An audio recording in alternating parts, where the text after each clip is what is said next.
think my lighting's good enough. Can you guys see me? I'd ask for you guys to leave a comment below, but that's not going to help me while I'm sitting here recording this. So we're just going to roll with it, and I'll check the finished product afterwards. So what's going on, guys? Welcome back to the channel, and welcome back to another video. Captain Cody Davis here with you guys again for another one, as always. And for the first time in a long time, we are sitting here at the old desk doing a talking head style video. I don't remember the last video I shot here. It's been a little while, and that's mainly due to the fact that we now have two little boys in this household. So by the time I get off the water, Breezy gets home from work, we get the kids home, settled down, cook dinner, eat, get them bathed, get them in bed. Mommy and daddy are ready for bed as well. And even if we're sitting up watching TV or something or have some spare time, it's hard for me. I can't multitask at all. It's hard for me to set everything up and start doing a video, and then heaven forbid, Braden wakes up, we needs to eat, we need to kind of tend to him. So I just haven't been doing much content sitting out here at the desk, but I'm off today, getting ready to do some yard work. But before I did, I thought I'd shoot a couple of clips here while the house is empty. And what we're going to talk about today is I'm just going to give you guys a Lake Okeechobee report slash fishing report, mainly due to the fact that I have been getting eaten alive in the comments, in my DMs, people asking for more fishing reports because I haven't done one in I don't know how long. And I mainly stopped doing them just because I didn't think anybody was really interested in them anymore or was even tuning in or watching. But everyone seems to look forward to these reports. I just stopped doing them. So I figured I'd just shoot one for you guys. And I think it's a good time for someone like me to give a report on the lake and the fishing right now, mainly because this is arguably one of the toughest times to fish on Lake Okeechobee. And I don't mean that as in because I'm the best and you need to learn from me. I mean, as I'm out there almost every day and I'm seeing a lot and I'm fishing all around the lake and kind of what's going on. So um, I guess we'll start. So today is, I don't even know what today is. July, end of July. Basically, by the time you guys see this, it'll probably be beginning of August. It's hot. If we're being honest, it's just disgusting. It's disrespectful. It's nasty. It's just ridiculous outside. And when we talk about summertime fishing, unless you're in a smallmouth factory up north, this is arguably probably the toughest time to fish or catch bass anywhere in the country right now. Dog days of summer, especially down here in South Florida, and especially, even more especially, underlined three times on Lake Okeechobee, because in a lot of other fisheries, whether you're talking about the TBA chain of lakes, like uh, you whatever, Gunnersville, Chickamauga, any of those Tennessee River lakes, they've got current, they've got main river ledges, they have deep water they can go to. Even other lakes in Florida that are deeper, Lake Okeechobee doesn't really have the benefit of that. All right, it's a fairly shallow lake, and this water gets very, very hot. The other day we were out, and the water temp was 96 degrees at 10 a.m., and that's not exaggerated. That's what it was. And for whatever reason, we're not getting the torrential thunderstorms as often and as frequent as we typically do this time of year. So that's preventing that water temp from getting cooled off in the afternoons. A lot of times we'll get that high sun, it heats up, and we'll just get an inch and a half of rain, and it kind of does a good job at cooling that water off. We're keeping it stable, and it just, we haven't been getting it. So it's been very tough.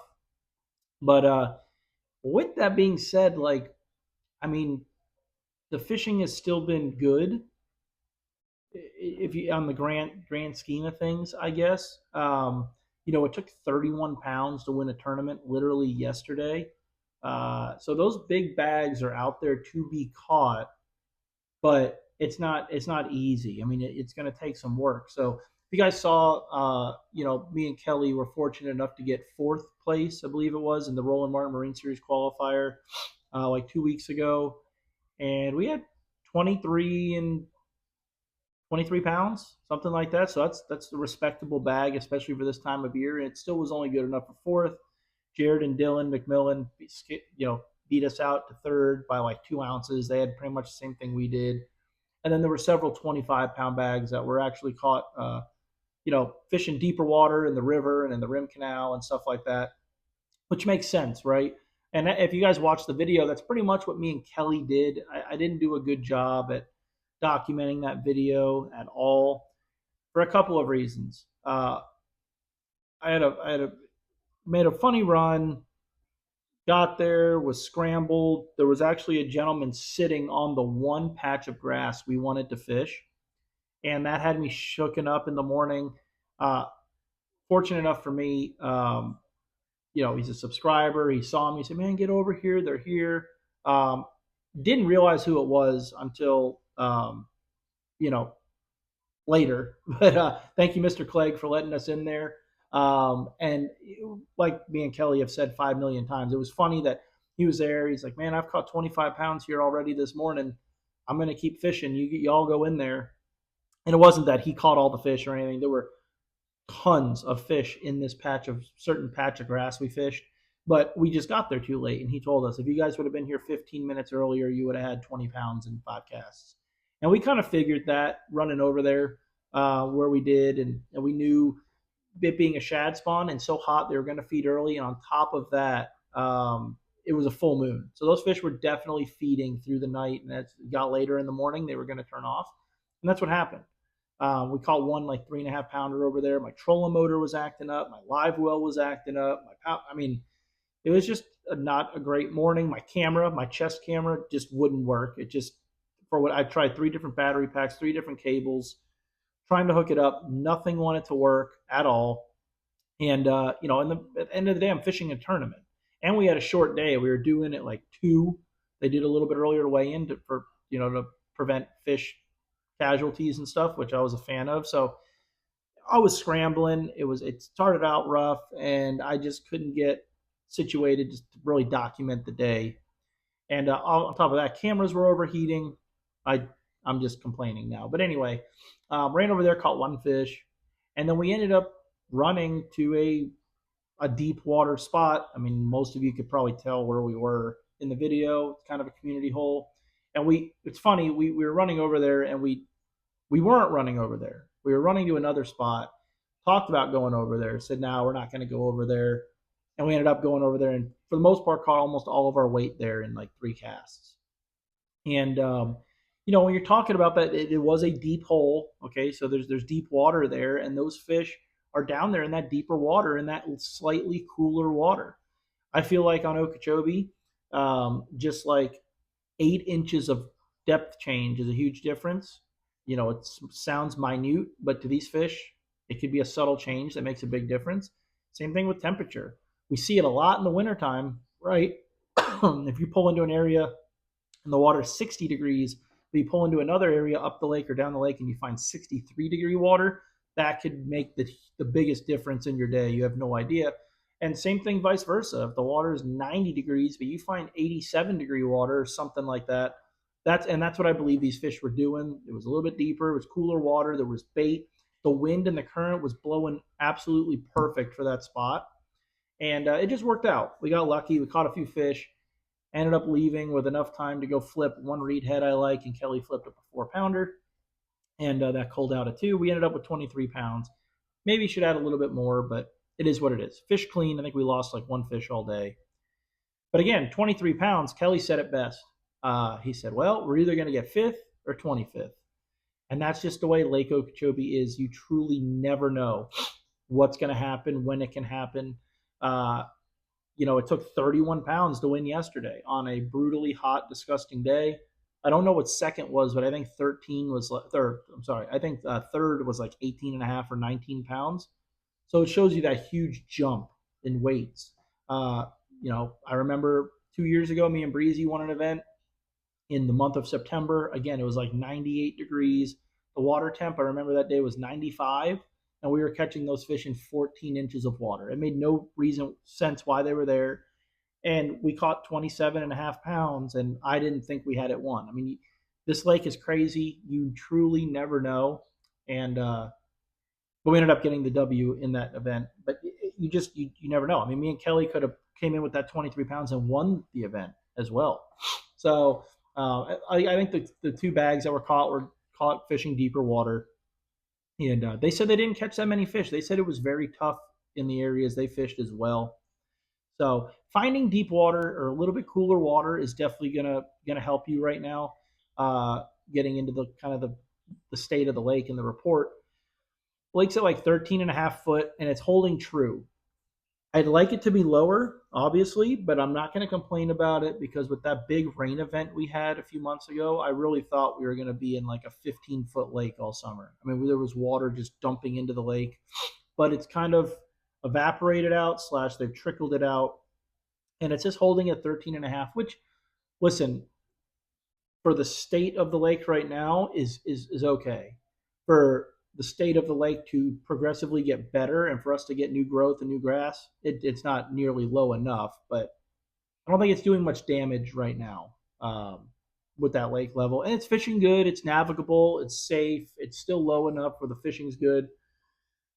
So yeah, one thing I can tell you right now, that in my experience with guiding, if you are not around bait right now, you are not around fish. You need to be around bait, whether that's shad or bluegill, and more specifically shad in the mornings.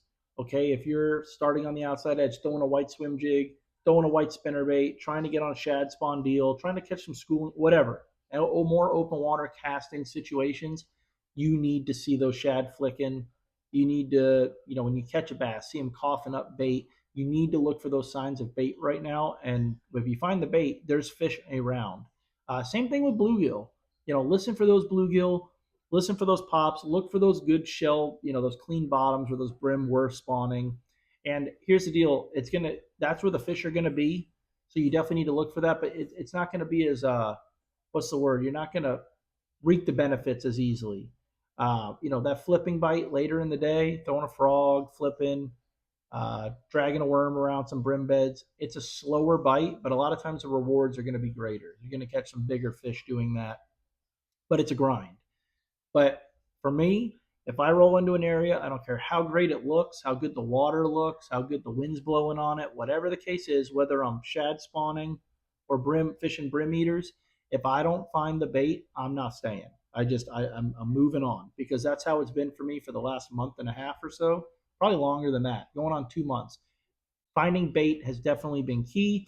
Um, I haven't been catching many fish down on the south end of the lake. That's not to say that they're not down there. Obviously, there is. I just haven't been doing that great. I've really been fishing from Clewiston all the way up to the Kissimmee River, all the way up to Taylor Creek, really. Stopping on the outside edges in the morning, throwing a half ounce, like a shad pattern nickel spinner bait has been working great. Same thing that happened last year. If you can find grass that's sparse enough to get a spinner bait through, you're going to get more bites on a spinner bait than you will a swim jig. Okay. But at the same time, if you find a group of fish that are in that thicker grass that's hard to get a spinner bait through, you got to go to a swim jig, just a half ounce, dirty jigs, the no jack swim jig, any kind of white or translucent pattern will work. And just been throwing the spinner bait. I don't run a trailer on the swim jig. I throw a gambler, little easy, and go shad or phantom or white, some kind of shad pattern. I really don't think it matters. Get it up on top. Those fish are looking up. Them shad are coming up and laying their eggs on those stems of that Kissimmee grass. And been catching a lot of fish and been catching some good ones. Also, certain areas, keep an eye out outside the grass. A lot of times when my customers are throwing in the grass, I'm looking out towards the main lake. Been catching some nice schoolers on rattle traps, on swim baits, throwing a spook out in more open water. And a lot of times those fish out in the open water have been better quality fish. Not catching as many of them, but they are out there. They're a little bit harder to find, but definitely been doing pretty good on some schoolers as of late in some little nichey spots. Sometimes just 150 feet off of where everyone else is fishing. As far as flipping, again, fishing from the mouth of the river all the way down to Clewiston. Um, and the flipping bite has not been on fire at all. At least for me, it's been a grind, but you can catch some good fish. One tip I'll give you, and this is going off of my experience, not anyone else's, but I have talked to several people that have said the same thing. They should be swallowing a jig right now. The water clarity, the water level, everything that they're living in sets up perfect for a good jig bite, and I cannot get them to eat it. You could literally go down a stretch and flip a jig and turn around and come down it with a regular plastic, a beaver style bait, and you will catch 8 fish. And that's been like that for a little while as well. I can't explain it. I even went to a bigger bait. So like Gambler makes the giant 5 1/4 inch stinger. I say it's this big. That's a 10 inch bait. It's a big profile bait, just to try and kind of make it like a jig profile, a bigger profile, but it's going to go in and out of those reeds a lot easier. Won't get bit. During that event, Kelly was flipping a regular, I think he was just flipping a reaction beaver behind me, regular size. I was flipping the big stinger and the jig in front of him. And we went down one stretch and he caught 5 fish and I lost one, I think. You know what I mean? And I've talked to a number of different people. They've been saying that. So listen, as much as I like to flip the jig, I haven't been flipping it. Just been flipping a regular plastic, whether that's an otter, a stinger, a beaver, a D bomb, just something in that 4 inch beaver style bait category has been getting you bit. Color hasn't made a big difference, just something dark, and pitch it in there. And if you find an area that looks good, okay, it's got the bait, water clarity, the bottom's good, all the makings are there, and you go through and don't get bit, come back in an hour or two. It's been tough, especially coming off of this full moon. Summertime and a full moon is gonna make it difficult. We're coming off of it now. I think the fishing's actually going to get better, but it's still gonna be tough. I mean, it's 100,000 degrees outside, so that's about it. If you find schoolers again and they stop biting, leave them for a little bit, come back, try dragging a Senko through there, a shaky head, switch it up. The other day, we sat on a school for 2 hours, and it was every few bait changes, we'd catch a few fish. Don't be afraid to switch it up. And don't be afraid to fish a little bit dirtier water than usual right now, especially if the bait's there. In my experience lately, if the bait is there, there are fish around. So, again, there's fish literally from the north end all the way down to Clewiston. I'm going to tell you, I'm not catching anything from like Clewiston to Pelican Bay, but there's fish there. I mean, don't be stupid. There's more fish between there right now than you can catch in a lifetime. It's just figuring them out and figuring out where they're at. I just haven't been spending the time, but they're around. But the same pattern applies all the way up the lake. So that's about it. I haven't heard of anything else really to really talk to you guys about. Just be curious out there, courteous out there, be safe running around the lake, with these thunderstorms popping up. And if you are fishing an event, please, please, please take care of those fish. Ice them down. If you gut hook them, try to use the rejuvenate. Check on your fish. Don't beat them up in the live well. Things like that. But any of you that have been questioning if you know how to fish anymore or anything because it's been so tough, yes, you do. I've been in that boat twice a week, every week. It's just tough. It's a summertime grind, but still Okeechobee. You never know. Every cast could be a 8 or 9 pounder. So that's about it. I'm going to head out in the yard and mow this grass in this beautiful 106-degree heat with 100% humidity. And then I got to be down in the Everglades chasing peacocks the next couple of days. So pray for me. But I will see you guys on the next one. Appreciate you guys tuning in. I don't ask very often, but please like and subscribe. It definitely helps the channel out. And I will see you guys on the next one. Tight lines and be safe out there.